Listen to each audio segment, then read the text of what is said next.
The following is a presentation of the Championship Racing Network. Crossed Flags, a racing podcast. It's your midweek fix for racing news and information. Brought to you by the Championship Racing Network. Now let's head trackside to join your hosts, Steve West and Matt Nicholson.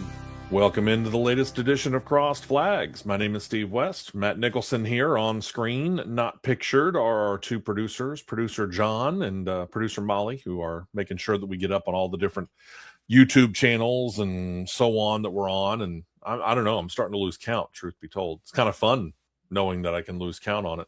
Because if you think about it, we're on CRN Live on YouTube. We're on Jocks 94.5 FM on YouTube. We're on Real Talk 99.5 on YouTube. We are also on Spotify, so we're out there. What more could you ask for? How is everything? Hope everything's good with you. Mr. Matt, how are you? I'm hanging in there. I got you. Taking them one day at a time. Pretty busy weekend on the racing circuit last weekend. We'll, of course, go through it all and all the news and all the results and all that kind of stuff coming up this Saturday on the big show, live and in studio. But a couple of things caught our eye that we want to talk about today.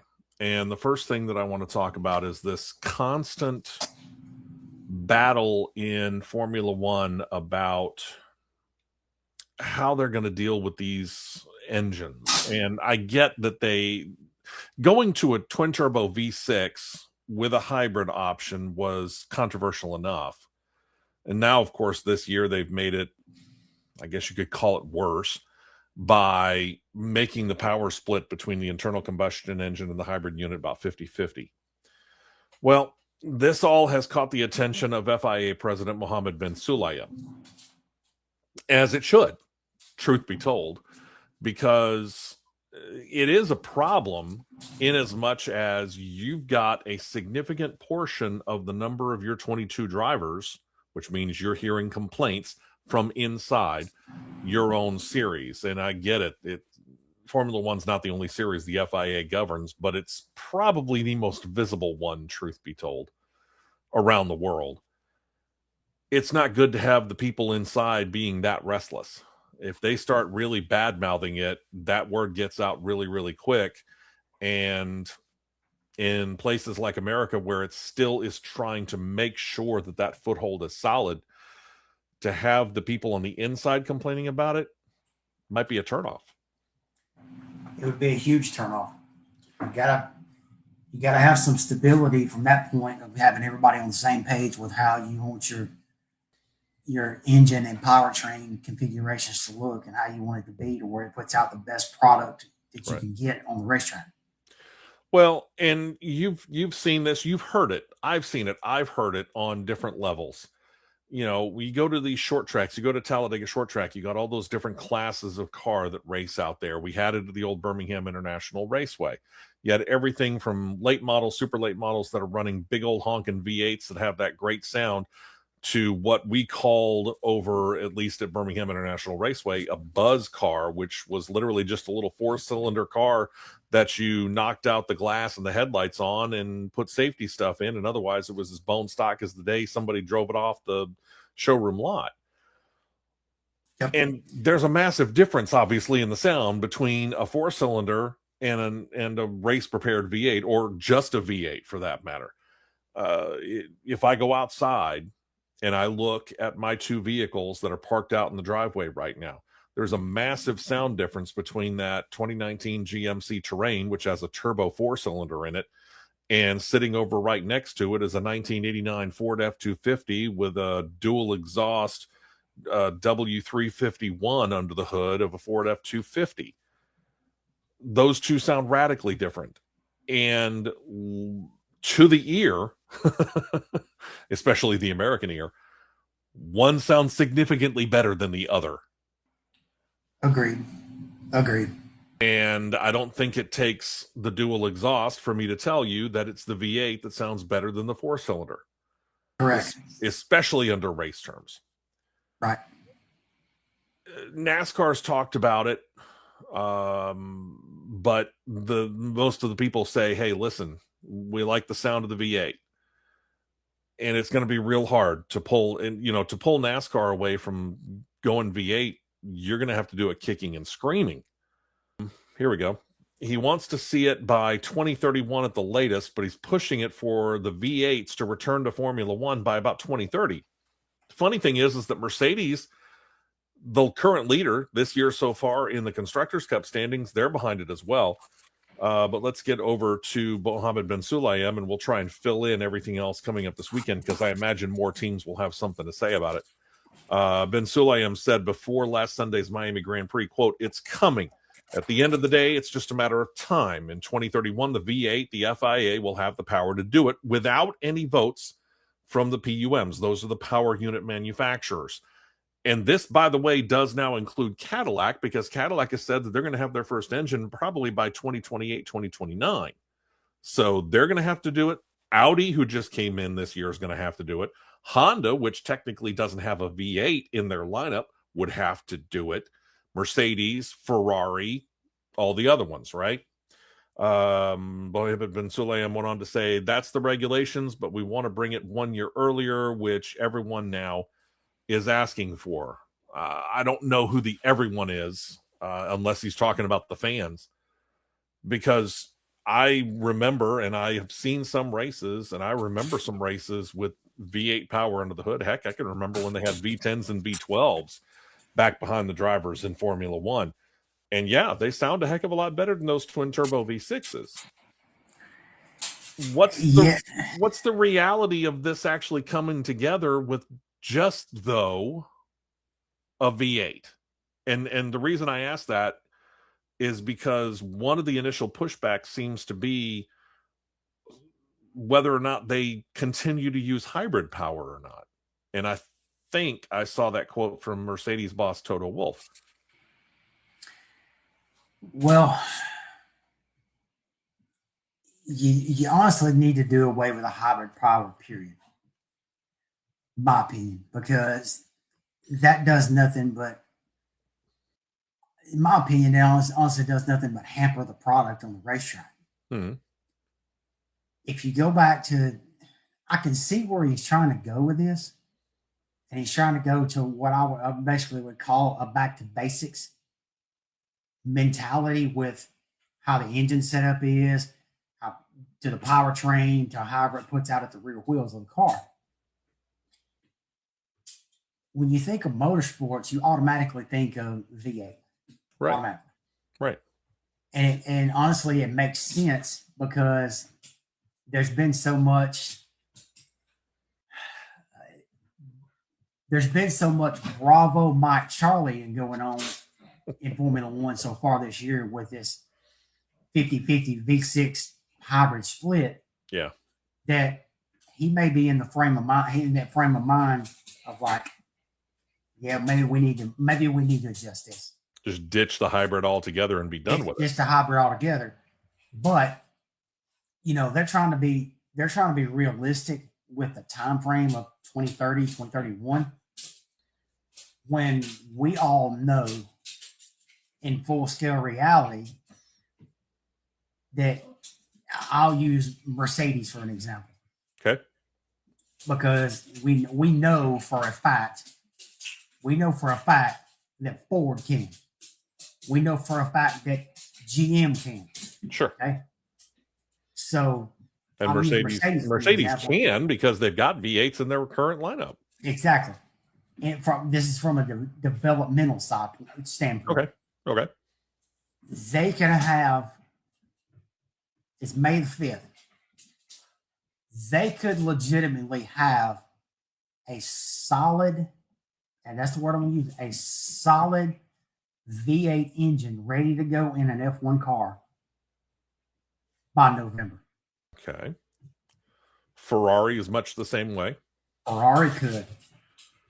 Audi Ford, could. as you mentioned, Cadillac could. Audi could, because there are V8s in the Volkswagen family that they could pull from. The only one that I would have a question mark would be Honda. But it is interesting to note that we keep hearing those, and at this point in time, there's still somewhat loose connections to NASCAR. And if they're going to come into NASCAR, Guess what that means they're going to have anyway. Yeah. So I don't know. They do seem to have the ability to do it through the Acura sports car program. Toyota, I mean, when Toyota came in, Toyota technically had to do it too. Yeah. Because from a car side point, but from the truck side, they had the Tundra, and majority of Tundras are V8s. Right. So they had that baseline blueprint there. It was just adapting it to how it would be for a car. So we know it can be done. It can be done, and each one of them have the resources to be able to do it. And if I'll use Mercedes for an example, if I was Toto Wolff, because he's one of the executives of Mercedes AMG Motorsports, if they would say, all right, we're going to a V8 engine, he could give the directive to whoever the head of the powertrain development program is, right, and say, we're starting this tomorrow, start the development process. There's enough engineers that are sitting at the Mercedes facility that they could have blueprints, CAD files, and everything of how that engine would be done probably by Friday. Okay. The current V6 that F1 is using is a 1.6 liter. So let's presume let's presume the V8 is twice that, just to make the number easier. Let's say that the V8 is going to 3.2 liter V8. It can't be that difficult once you're given the parameters. The FIA, I'm Mohammed Ben Sulayem, you are the head of Honda Racing Corporation, which I know that's changed names, but still, we'll just use that name just because it's the first one that came to my mind. I tell you, Honda, by 2030, by the 2030 racing season, have a 3.2 liter V8 engine ready. That gives you the rest of 2026, 2027, 2028, and 2029. That's 3.5 years from this date. You can't tell me Honda couldn't do it. Oh, Honda could have it done probably, like I said, by November. And I'm talking about have the block made, have all the internals set up, and have the testing done. I'm talking about it fully, totally checked out. The development side of it, the bulk of it, what it comes down to is the development of the block, the development of the lower end, and the development of the cylinder heads. Okay. That's what it comes down to. Mm-hmm. So you get the parameters that you're going to get from the FIA, and you can build it. And like you said, you should be able to build it within, I'll give you to the end of the year. Okay. We're just at the very beginning parts of May here. Happy Cinco de Mayo as we record this.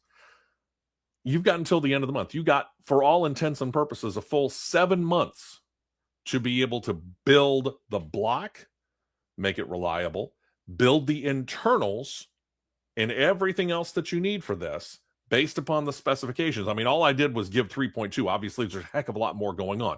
You mentioned the heads. There's all that kind of stuff. I get it. Yeah. But to be able to build all those internals to the specs of the FIA, you have 7 months to build the thing for all intents and purposes. And then you've got 27, 28, and 29 to flesh it out, fully test it, find out where the bugs are, fix the bugs, and continue to test it until all the bugs are worked out and you're ready to go in 2030. Right. That's basically where the development part comes into, because you've got to redevelop the bottom end, the bottom end where the block is. Right. Get all the cylinders.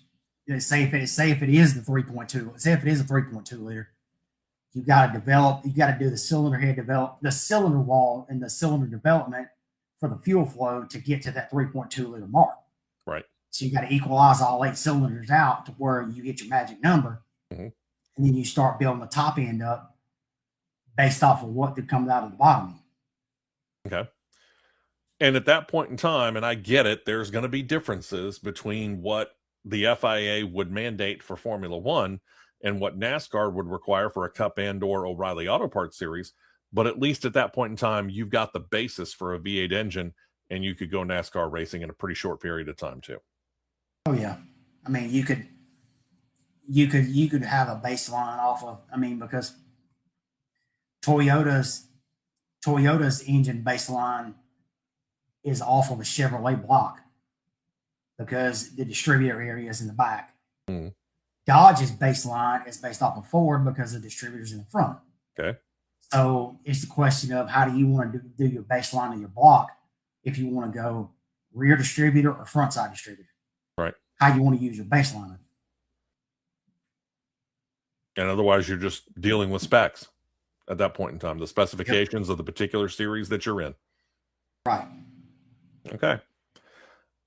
I think the bigger question right now is, and again, I think it was Toto Wolff that was talking about it as well, and we'll flesh that part of it out come Saturday morning a little bit more as we follow up on this story, is whether or not they're going to insist upon having a hybrid aspect to this engine. And I'm with you. Personally, I don't really see the necessity for it.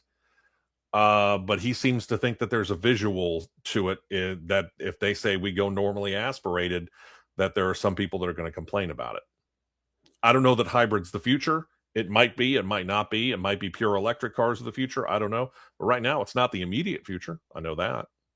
Not at all. Not at all. So, all right. We'll find out. Again, we'll flesh it out a little bit more once we come to Saturday morning. Then there's the other aspect of this, and this goes to when the Cup Series gets ready to start selling, well, NASCAR, I should say, begins to start celebrating the 250th birthday of the United States of America, and they're doing so by going someplace special. And no, it's not Chicago. The Chicago Street Course is dead, at least for this year, and I'm hoping for a lot longer. For at least 1 year, we're slated to go to San Diego and run on a course that is going to be on the Coronado Naval and Air Base out in the southwestern United States, right on the Pacific Ocean, literally. They've named this thing 8 Ways to Sunday. And I didn't think that there was any more room for there to be any more sponsors, but NASCAR found a way. They've named the course itself. They have. They have. Somebody got bored and felt like they needed to name the course. Or the sponsor came in, and if this part is actually true, the sponsor came in and said, hey, we want to be a part of this as well. And like I said, if that part of it's true, that's good news for NASCAR, because that means somebody came knocking on their door and said, hey, we want to be a part of it. True. And being in this part of the country, this actual sponsor, I'm not terribly surprised. No. If you are familiar with the other sports, the stick and ball sports specifically, and in this case, I'm talking about the fine folks over at Major League Baseball, you know that San Diego Padres play in a place called Qualcomm Park, or did. Is it still called Qualcomm Park? Echo Park. Echo Park, okay. The Chargers played at Qualcomm Stadium. Is that what it was? Okay, I knew it was one of the San Diegos. Good grief. It's hard to keep track of them all now. Well, Qualcomm decided that since they don't have a football stadium that they can sponsor, how about we become the sponsors of the track? It is now officially the Qualcomm Circuit in San Diego. They need to have Prime needs to have David Croft on there from Sky Sports, call it the Qualcomm Circuit in San Diego. Yeah, really. You know. And you and I have seen, and we're seeing more and more commercials for this now as we get closer and closer. NASCAR Productions is rightfully so ramping up the promotion of this upcoming race on the naval base. And again, they should, because this is a big deal, assuming that it goes off. We'll get back to that here in a moment. I am in full agreement with you that the more I see of this, and you get, Navy personnel that are saying that they're training to make sure that some of these drivers are actually worthy of being on the track to be able to go out there and race there. And they're going out there and doing all these neat little stunts. All that stuff is great. But man, if you're not using in some way, shape, or form Top Gun personnel, you're missing out on something huge. If I've said it before, if there is not a commercial that surfaces where in the out of Top Gun Maverick, where this Ed Harris is using the line, "I want them sent to North Island within the hour," and using drivers, you're completely missing the boat. I agree You're wholeheartedly. completely missing the boat. One. Two, if you don't have Tom Cruise there in some shape, form, or fashion as a grand marshal or there in some kind of a dignitary, and that's the place where you reveal and unveil that Days of Thunder 2 is about to hit, you're completely missing the boat. Yeah. It would be a great place to make it official from the word of one of the stars of the movie. You know, I mean, you and I have talked about it. We've talked about the fact that Jeff Gordon's 100% behind it because he and Tom Cruise met and became fast friends on the set of the original one. You know, and over the course of time, and how iconic Days of Thunder has become. It might have been some people's first actual exposure to NASCAR in some ways, was to see Tom Cruise driving a stock car in the old City Chevrolet in a very, for those of us that know kind of the backstory, in a loosely inspired Hendrick Motorsports story. Why wouldn't you take advantage of this? Jeff Gordon's got Tom Cruise's phone number. Have Jeff call Tom up and go, "Hey, listen, why aren't we, you know, let's make sure that you're in San Diego. Let's go do this." Tom would be there in a heartbeat. I'm sure he would. I don't think he's and 5 then foot some. deep into, I don't think he's 5 foot deep into a movie production at this point in time. In fact, what I'm hearing right now is that he has been given the green light on a Top Gun 3. I don't know where they're going to go after Top Gun Maverick, but not my call. And there's a Days of Thunder 2 that is in the works, among other things that he could possibly do. Mission Impossible, I think, is the only thing that is dead. He's pretty much confirmed he's not going back to the character of Ethan Hunt, which is fine. So with these confirmations in, let's go in there and use this as the opportunity not only to officially announce Days of Thunder 2, but let's actually kind of go in there and have a little bit of fun with maybe giving a basic plot. You want to talk about people tuning into a pre-race show, they would tune in for that. Oh, yeah, they would. They would, and then some. I mean, you could, from a dignitary standpoint, if you played your cards right and did it like it should be, you could hit a gold mine. Oh, absolutely. Ed Harris, Tom Cruise. You can't go Val Kilmer because Val Kilmer's passed away. Doggone it. Miles Teller. Miles Teller. Miles Teller. Yeah, played Rooster. Heck, if you wanted to bring back bring Anthony Edwards back. Yeah, you technically could in ghost form. Hangman, Glenn Powell. I mean, you could bring back a whole lot of those guys. Glenn Powell would eat that up. Absolutely. I mean, this would be a fantastic opportunity to do that. And then you turn around and maybe you can actually also bring in like Michael Rooker. You know, I don't think you're going to bring back Randy Quaid. I think Randy Quaid's pretty much done in Hollywood. Obviously can't bring back Robert Duvall, or just passed away, but you could reignite the whole Cole Trickle, Rowdy Burns rivalry here. And it just turns out that they're team owners that are rivals at this point in time. Say if you were to be able to, by a stroke of luck, get Randy Quaid to come back clean shaven as Tim Dalen. Good grief. I don't know whether Hollywood would do it, but I guess it's always a possibility. Yeah, it's always a possibility, but so just the ability to do any number of promotions regarding Tom Cruise with Days of Thunder and or Top Gun. The possibilities, number one, are endless, and number two, go do it, NASCAR. You could if you paired up and did it right, and you had people within the sport giving the feedback and giving everything to the directors and the crew of the movie, and you tied it all together and did it right, you could, and this is how I'm gonna word it because we all know it needs it. You could clean the image of the sport within the blink of an eye. Agreed. You could clean it up, then some.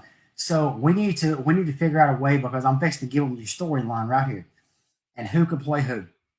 All right. You bring Anthony Edwards back. He is the series director of NASCAR. Okay. Okay. You got Tom Cruise, Michael Rooker. They're competing car owners. You have Glenn Powell and Miles Teller as the drivers for each respective car owner. I like where you're going with this. You have a scenario where it's similar to the Firecracker 400 accident. Teller and Powell get hurt in an accident, and they're knocked out for a period of time. Cruz and Rooker dust the fire suits off, and they get back in the cars to take over. Yeah. I wonder what NASCAR would have to say about that. There's a subplot. Yep. Yeah. I mean, because you could have Anthony Edwards have kind of a presence like Big John had. Mm-hmm. Fred Thompson. We can't bring back Fred Dalton Thompson, unfortunately. Yeah, you can bring back Fred Dalton Thompson. Yeah, unfortunately, he was great in that role. Oh yeah, he was great. He was outstanding in that role.